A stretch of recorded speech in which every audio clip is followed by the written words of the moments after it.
Good morning. My name is Reverend Leslie Goodwin, and I am one of your senior ministers along with Reverend Karen Lewis. And how awesome is it to see this sanctuary overflowing on a Sunday morning?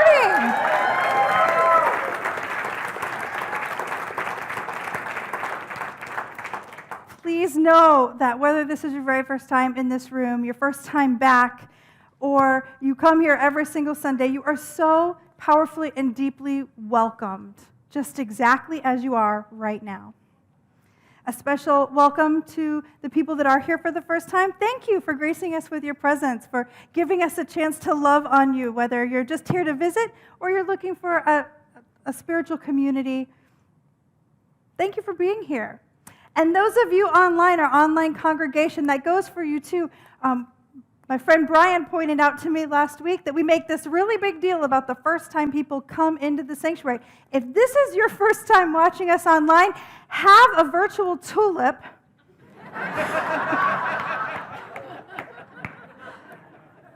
And if you'd like to stay in touch with us, leave us your email in the chat there online, or come onto our website at www.newvisioncsl.org and sign up for a newsletter because we want to know you too. So our topic for this season is the nature of God, which means if you've never been in this room or you've never watched online, you're good because we're going to explain the very basics. I love these talks because I always feel like I am personally best served, because it's about me, right? I am personally best served anytime I'm struggling by going back to the absolute basics, back to that, what do I know for sure? So the way we talk about the nature of God, I'm going to give you a little review from the rest of the January talks this month. We talk about God a little bit differently than you may have been exposed to in your life, in that we don't talk about Santa God. You know about Santa God, right? He's a man, and he's got a beard, and he sits on a big chair in the sky, and he's got a list of all the rules and who's followed them and who hasn't and who gets presents and who doesn't. Right? Yeah, that's not what we talk about here. We talk about God as the three O's: omniscient, omnipotent, and omnipresent. All-knowing, all-powerful, and everywhere. That there is nowhere that God is not, that there's nothing to be made of in this entire universe except the divine presence of what we call the One, Spirit, the universe, God. We use the word God because, that's what the rest of our culture uses, and people know what the heck we're talking about. Just like this is a spiritual center, not a church, but you'll hear me say church sometimes because I got tired of explaining to my mom's fourth cousin what the heck a spiritual center was and that I wasn't in a cult.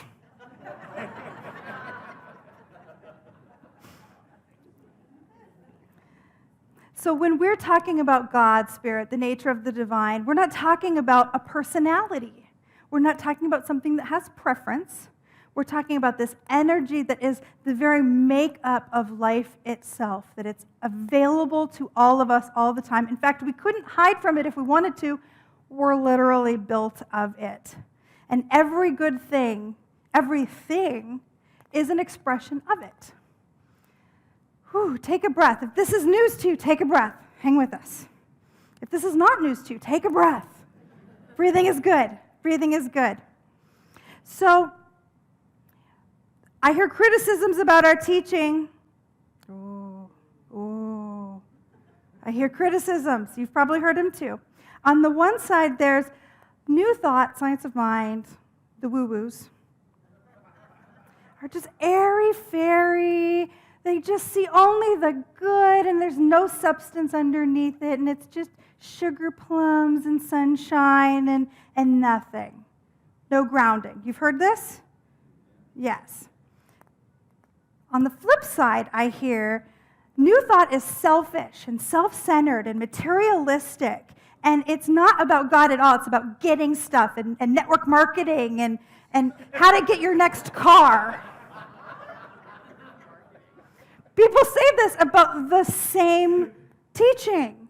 And I just keep saying, are you people reading the same books I'm reading? How can we fall prey to both sets of criticisms at the same time? And the answer is, unbalanced, they're right. The nature of the divine is twofold. It's the love and the law. It's the presence and the pathway. It's the feeling and the machine that makes it happen. But if we get too stuck on one side or the other, yeah, we can become the person who is so spiritual they're of no earthly good. I hear Reverend Catherine McDowell whenever I say that phrase. Or we can become so stuck in the princes and the palaces and the parking spaces and the get it and the own it and the take it and the have it that we don't feel any of the goodness even though we're using that same law of the divine. So this is a talk about the love and the law and how on earth do we get that in balance. You with me? Okay, so the first one is the love. I've heard people say, I find this so mysterious. I've heard people say, there's no God in your teaching. I know. I had this, what? It's all about the getting the stuff, and there's no God in there. There's no feeling in there. The love, what we call the love, is the presence, the palpable, feelable, experienceable presence of infinite oneness right where we are. We say, God doesn't love you. I'm so sorry, Karen. God doesn't love you. God is the love in you because God is not a personality. God is an energy. God is a presence, a feeling tone, a potentiality in each one of us. God doesn't give us peace. God is the peace that we are. God is the peace that is available to us. Ernest Holmes, the founder of our teaching. We're going to talk a lot about Ernest Holmes today. Ernest Holmes, if you aren't familiar with him, he was a philosopher and a theologian who studied every single scrap of religion and philosophy he could get his hands on in the first half of the 20th century with the intention of building a philosophy that takes the best of all of it, looking specifically for the threads of goodness that run through many faiths, figuring if a whole bunch of smart people wrote it down, odds are there's some truth in that, yeah? So one of the things he said is learn to realize the near presence. That Bible quote, closer than hands and feet. That near presence, it's in you, the great reality. There, through the door of your own thought, you enter into universal consciousness, into a complete realization of life and truth, of love and beauty, as you sit in the silence of your own soul and listen. When we are in that place of what I call the ooey gooey goodness of God, that place of the feeling tone of the divine right where we are feeling the presence, the love. And I have people tell me sometimes, I have a really hard time tapping into that. I have a really hard time connecting into that presence feeling. And I'm going to say, no, you don't. You just don't know that's what you're doing. And so I invite each one of us, if we're feeling brave, to either close our eyes or soften our gaze and let ourselves go to that within place. And allow to rise up in your mind and heart the image or felt presence of someone or something that lights you up like nothing else. A child or grandchild, your fur baby, the most gorgeous vista you've ever seen, the music of Point of Light, whatever it is that causes your heart to just expand wide to the point that you're on the edge of tears. It feels so good. This is the presence. This is the love of God in you. And as you come back to awareness of this room, I say, it's not that hard, is it? It's not that hard to connect with that feeling of anchored love because it's always right where we are. Remember, God is omnipresent. which means whether we are taking the moment to acknowledge it and see it and feel it or not, it's right here, right here, and right here, and right here, and right here, and right here. Omnipresent, everywhere present. And it feels good to tap into that, doesn't it? Does anybody feel the ooey gooey yumminess? Yeah. Oh, but we forget. Life is busy. Freeways are full. I have 916 children, and sometimes I run out of time to sit in the ooey gooey goodness. But here's the thing. If we are feeling out of balance without the yumminess of God, then we can fall to the side of materialism and focusing on the next raise and the next toy and not feeling that anchored yumminess. However, if we fall over on the side of only gooey gooey goodness, well, that sounds like it's time for a diet, but we're talking about God, not brownies. If you spend too much of your energy on that side, you might find that you are over in the energy of, oh, I don't really like to do affirmative prayer, spiritual mind treatment, because I don't want to tell God what I want. I just want Spirit to choose. Surely no one in this room, right? Never had this problem. We might find that we are feeling the love of God, feeling our heart opening, but our life is still kind of a mess. This is when I hear, science of mind doesn't work. I still do not have my beloved. I still do not have my pay raise. I still do not have my nice house. Science of mind doesn't work.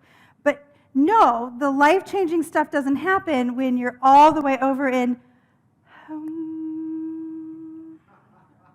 I don't have to do anything ever. Though it is nice for a retreat to stay there for a little while. Okay, so then we have the law.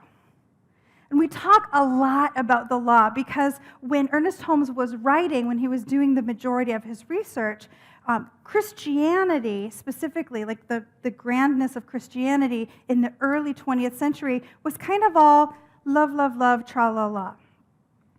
And the law was the thing that was different. Now, we've seen some forms of Christianity have shifted a little bit in their politics and dynamics, and I think if he was writing right now, he would be talking about the love a lot and the unity a lot. But he was focusing on the thing that differentiated New Thought from every other church you might walk into, and that's the law. That's the difference between thinking God's will runs my life and the power of the divine in me has the right and the capacity to choose what thoughts and beliefs I press into this thing that we call the law, which is this mechanism of life that takes in the impress of our intentions, of our thoughts, of our words, and brings it to you. If you ever saw the movie The Secret, this is what they were talking about. They were talking about the law. Sometimes they call it the law of attraction or the law of cause and effect. This is good because, as we said in an earlier talk this month, the way you do one thing is the way you do everything, which means when you heal an area, it heals through all the way. So as we make an intention to heal something in our life, to heal a relationship, to heal a negative belief about ourselves, to heal a doubt we have, it carries through because the law takes that, I choose to heal this, and runs with it.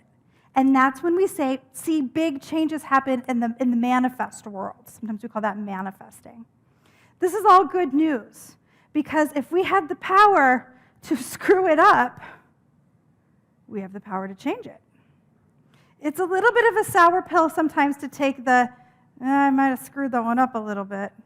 Oh, I have to take personal responsibility for that relationship. I thought I could blame it all on him. I did for like 15 years. I was really good at it. Not that him, different him. You're safe.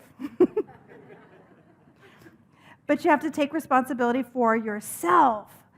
And then when you make the change and press that new thought into the law, that's when you see life look different.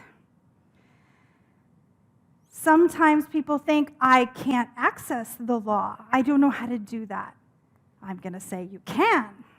And so I invite you again to close your eyes or soften your gaze and allow to rise up in your mind something that you really want to experience differently.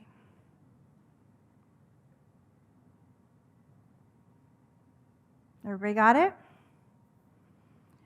And now I invite you to feel into the quality of God that would most help you achieve that change.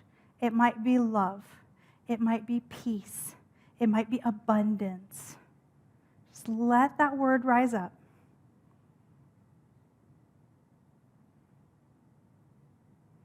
And now I invite you in your mind to make an affirmation for yourself that is, I am, and that quality and that situation. Like, I am abundance in my job. I am love in my relationship with my sister. Go ahead and make your affirmation. And when you're complete with that, you can open your eyes and come back to awareness in this room. That is using the law. Choosing to be that higher expression of the divine in action. Recognizing that it's in you and choosing to be in action. If we are out of balance on the side of all law and no love, two things can happen. One is it can be hard to activate the law because in order to claim it, you have to believe it. And in order to believe it, you have to feel it. And in order to feel it, we're back in love. You with me? The other thing is, if somehow magically, without feeling the love, you still get the law to work, you're just really motivated, those things will change, but you won't feel better. Anybody ever had that happen? You get the job you've been pushing for years and years, and you get it, and it doesn't feel fulfilling? Or you get the car that's been on the poster on your vision board for 5 years, and it's just a car. That's when we're too far overbalanced on the side of love. On the side of law. So, Ernest Holmes says this: if you could realize the tremendous power of attraction that holds everything in its place, it is yours. It is yours. This gift. It is the divine birthright of every living soul, but we limit ourselves by our own thought of limitation. Now we must open up the doors of our consciousness and expand and expand and expand, and no longer think of terms of the backyard lot, but think in terms of the infinite nature, in terms of the universe. No longer just what we see right around us. But when we start to let that concept of the love in, it stops being, I can control the people in my life. I can control the pieces on the chessboard, we like to say. We can throw some stuff in the back if we're really mad about it, but it doesn't change the rules.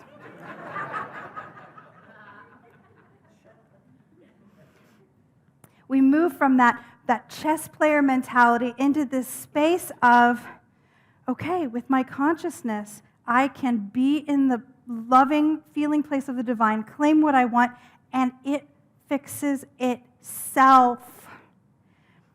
But we have to be willing to claim what we want. We don't want to be stuck on the side of, I claim a 1978 Lamborghini yellow with tricked out rims that didn't even exist then, but it's retrofit. And now it's a hybrid because it's retrofit, and I want it to be delivered on March 14th.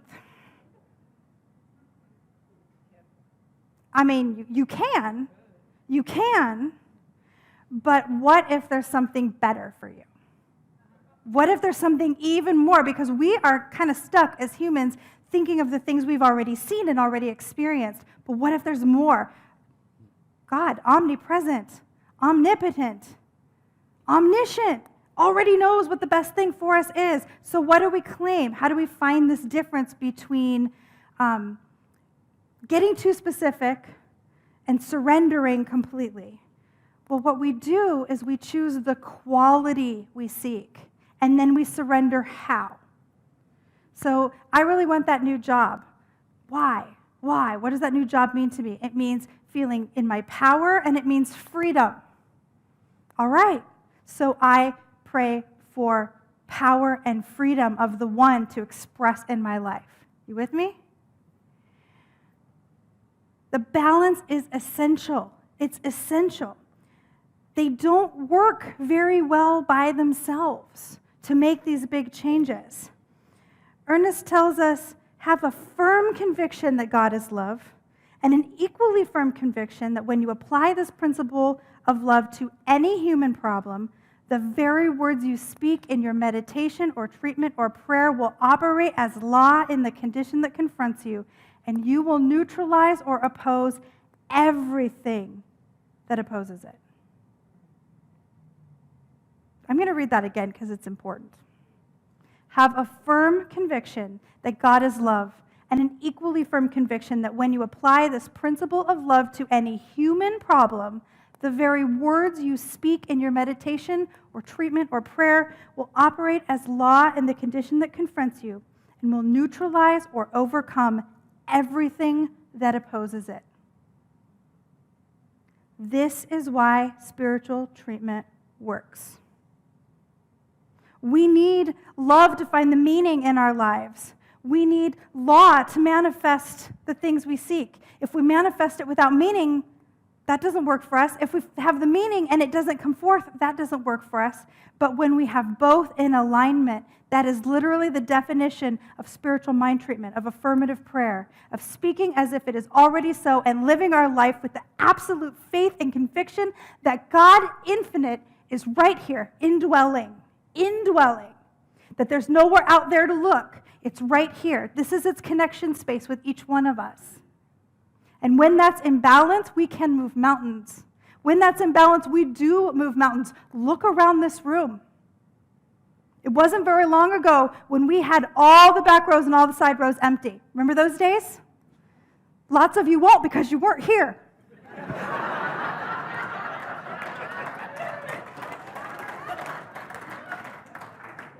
But you are now. Spiritual mind treatment, we say over and over again, what makes it work is the fire in the belly, the emotion, and there's nowhere to get it except being in that presence and that love of the divine that carries us through anything. Reverend Sherry McCreary, who was Reverend Dr. Sherry McCreary, who was installed as the new senior minister at Creative Life Fellowship, our sister church, this week, has stood on this very platform and said, "My God is bigger than the IRS." There was a stomp in that. My God, your God, the God, is bigger than anything that you think is a problem right now. When we activate the love and we activate the law at the same time. So here's the call to action. Ernest Holmes says, love points the way and law makes the way possible. So I have 3 calls to action for you, depending on where you are in this tumultuous mix of love and law and experience in your life.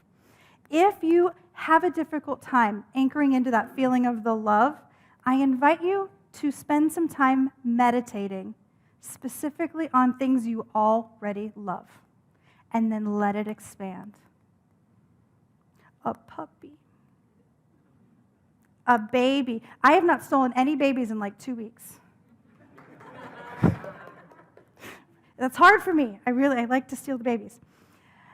If you are struggling with the manifestation, spend some time getting really clear on what you would like in your life in the form of qualities and work on those affirmations.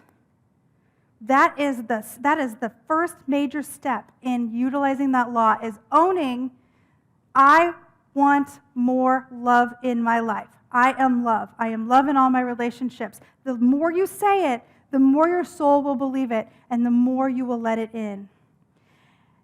And if everything I have said to you today is absolutely not news at all, and you're like, wow, when will the nature of God be over so we can get to more advanced topics? I would say go back and read the first 4 chapters of Science of Mind again, because I think we always have more to learn there. But when you're ready to really practice, dig in deep, spiritual mind treatment. Our form of affirmative prayer is the thing that brings it all together. Every service, right here, our practitioners stand waiting to pray with you. If you feel like you don't know how to do it yet, that's okay. We will do it with you, for you. Online, follow that link to the virtual prayer zone. Practitioners are waiting online after service to pray with you, to speak treatment for you. This is not a practice we do alone. This is a practice we do together as a community, like everything else we do. And it is good. Are you with me? Yes. And so it is.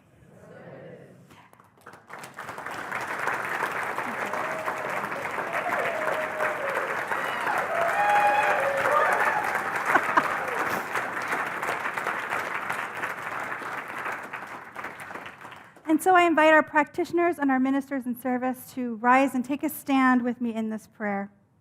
Including practitioners from any other center, please know you're always invited to join us. As I speak a treatment for this community, what I know is this: there is one power, one presence, one infinite mind that is everywhere and everything. There's nothing that's outside of it. There's nothing that's opposite to it. There is just this one, and it is love and abundance. It is wholeness and goodness. It is the peace that passes all understanding. It is the lesson that the master teacher Jesus and the master teacher Buddha and the master teacher Krishna came to show us. What I know for myself is I'm that. There's nothing else for me to be. Everyone within the sound of my voice and beyond is made of this divine presence. That love is in us. That wholeness is in us. That abundance is already right where we are. It's simply the truth. We don't have to earn it. Simply by existing, it is so. And so I speak a word for each one of us, knowing that whatever is on our heart and mind, whatever brought us into this room today, onto the screen today, is already being served by the infinitude of life, that God is on it. And we can breathe and know that that peace and that love is being activated in our world right this moment, that nothing is bigger than God. No problem, no circumstance is outside the scope of this healing, so we claim it. We know this truth for ourselves. And I am so thankful to know it for each one of us, to hold it in this place of grateful becoming. As we release it into the action of universal law, we press our thoughts and feelings into it so firmly, it must come forth in manifest form. And so we welcome it, we call it good, and so it is.